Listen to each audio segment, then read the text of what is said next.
Bonjour, je suis Martine Brisson, bienvenue. Alors aujourd'hui, je veux parler des traumatismes parce que c'est quelque chose qu'on entend parler souvent. Et aussi, des fois, les gens, il leur arrive des choses, puis les gens disent, oh mon Dieu, ça doit être tellement traumatisant. Alors, je veux juste parler du fait qu'on a un choix, la façon qu'on répond au traumatisme. Hein? C'est un choix de décider si un événement en particulier a ruiné votre vie. Hein? Ce qui est arrivé.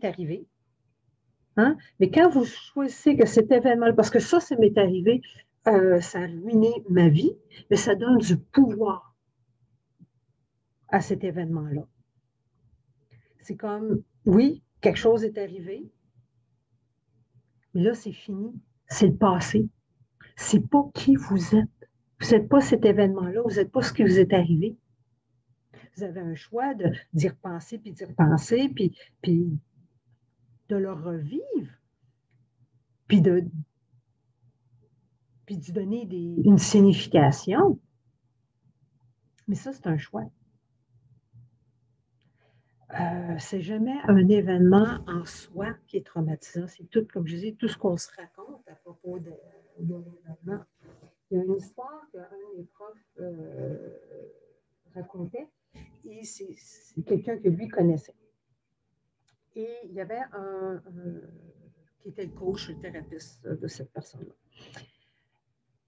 Il y avait une personne, un homme qui s'est fait poignarder. Et puis là, il était à l'hôpital, il m'a patché, sorti de l'hôpital, tout est beau, tout était correct.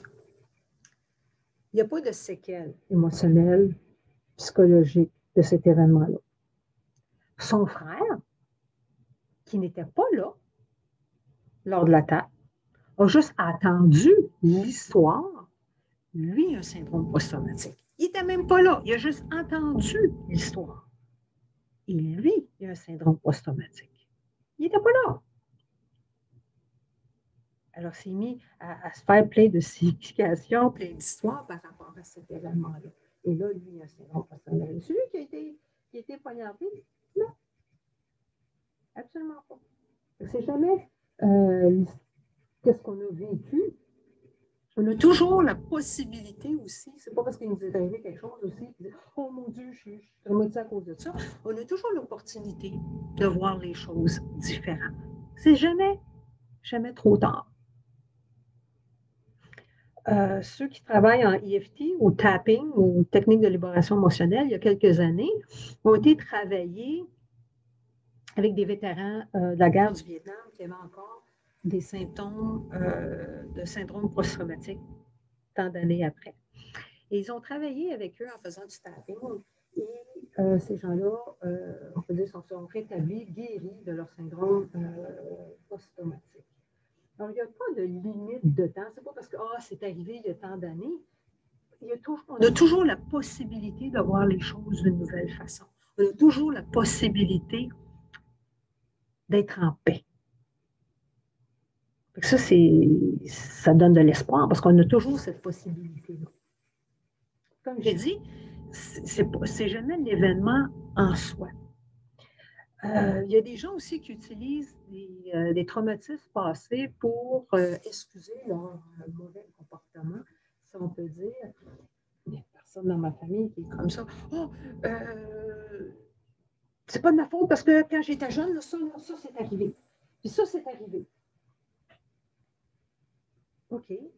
Telle chose est arrivée, mais ça fait 40 ans, 50 ans, 60 ans. OK? Ça excuse pas les mauvais comportements. C'est pas de ma faute. Parce que telle chose est arrivée. On est responsable de notre propre vie en tout temps. Donc, on peut pas avoir une vie,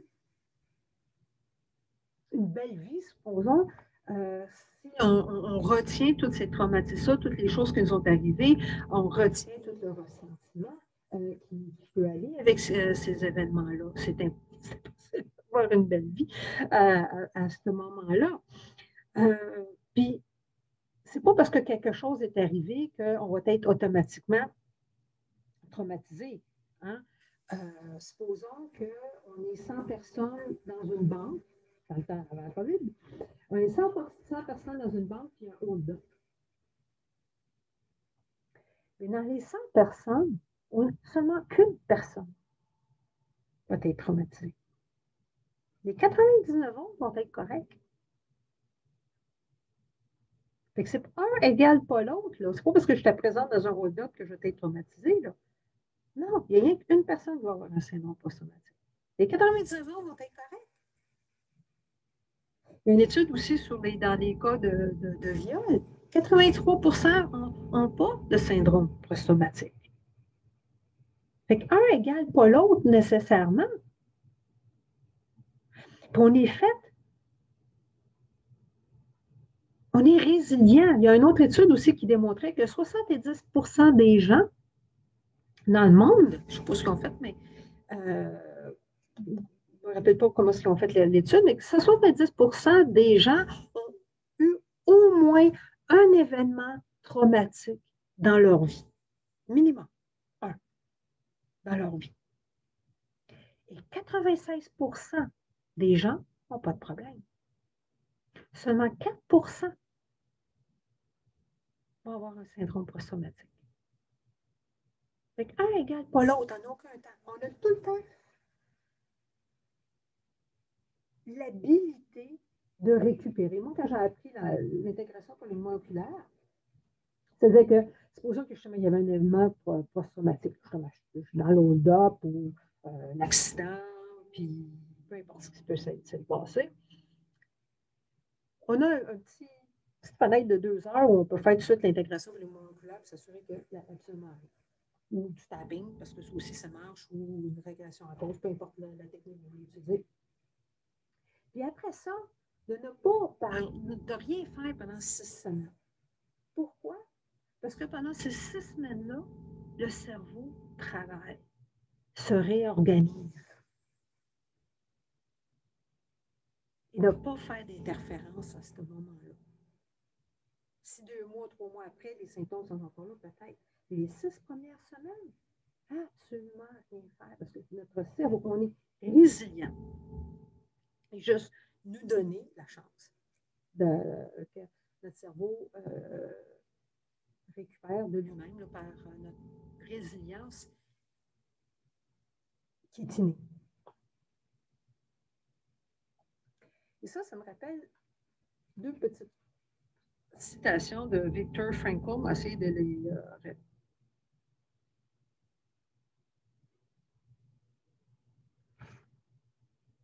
entre le stimulus et la réponse, il y a un espace. Et dans cet espace, on a le pouvoir de choisir notre réponse. Et dans notre réponse, c'est dans notre réponse qu'il y a notre croissance et notre liberté. Mauvaise peut-être traduction. Il a aussi dit,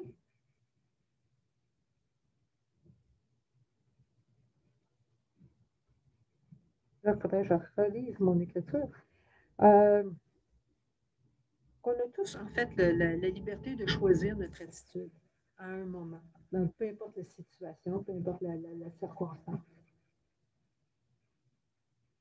Alors, on a toujours ce choix-là.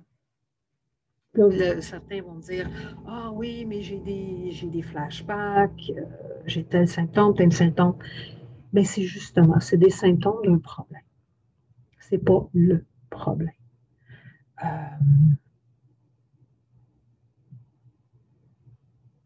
Les flashbacks peuvent apparaître réels parce que le département d'effets spéciaux du cerveau est assez extraordinaire. Ce qui fait que ça paraît très, très réel. C'est comme si on était dans la situation maintenant.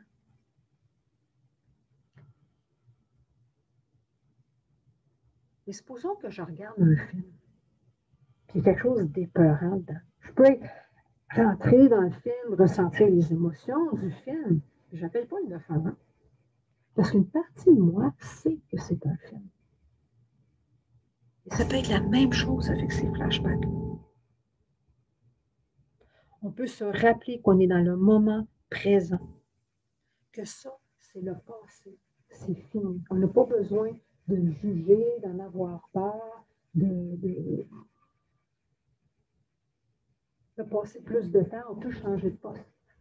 Changer de poste. Je n'aime pas le film. Change de poste. Et la même chose, moins qu'on donne du pouvoir à ces souvenirs-là, moins ils vont revenir et moins ils vont avoir de pouvoir sur nous. Si on regarde un enfant qui se réveille en plein milieu de la nuit parce qu'il a fait un cauchemar, ben on va le voir, on le réconforte, puis il retombe endormi. Et nous, quand on a rendu adulte, quand on a ces cauchemars-là, on dirait qu'on y repense, on passe plus de temps avec, mais on n'est pas obligé de passer du temps avec. Donc, on peut reprendre le pouvoir sur notre vie quand on sait que c'est un film. Je me rappelle un de mes fils qui va avoir 26 ans dans 2 semaines.